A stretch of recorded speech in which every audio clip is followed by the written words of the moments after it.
নমস্কাৰ অংকুৰিত অসম চাই থকাৰ বাবে ধন্যবাদ। ভাৰতীয় সাগৰীয় খাদ্যৰ চাহিদা বৃদ্ধি পাইছে চীনত।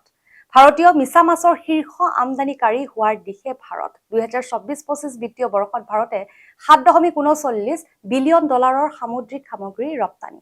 ভাৰতৰ মিছা মাছ ৰপ্তানিকাৰীসকলে ক্ৰমান্বয়ে চীনৰ বজাৰত গুৰুত্ব আৰোপ কৰিছে।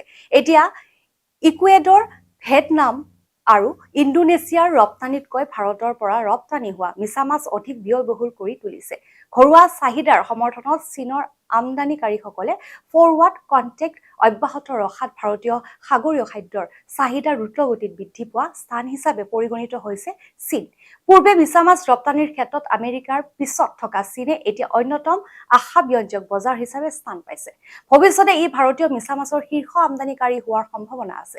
পূৰ্বে গৌণ বজাৰ হিচাপে গণ্য কৰা চীনত সাগৰীয় খাদ্য সংসাধীকৰণ আৰু পুনৰ ৰপ্তানিৰ ক্ষেত্ৰত শক্তিশালী প্ৰদৰ্শনৰ বাবে প্ৰাধান্য লাভ কৰিছে, বিশেষ সূত্ৰত প্ৰকাশ।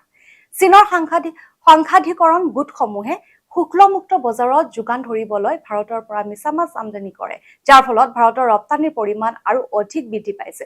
ভাৰতীয় ৰপ্তানিকাৰীসকলে এতিয়া আমেৰিকাৰ ক্ৰেতাৰ ওপৰত নিৰ্ভৰশীলতা হ্ৰাস কৰিবলৈ ইউৰোপ, UAE, জাপান, দক্ষিণ কোৰিয়াৰ দৰে অন্যান্য বজাৰসমূহে অন্বেষণ কৰিছে।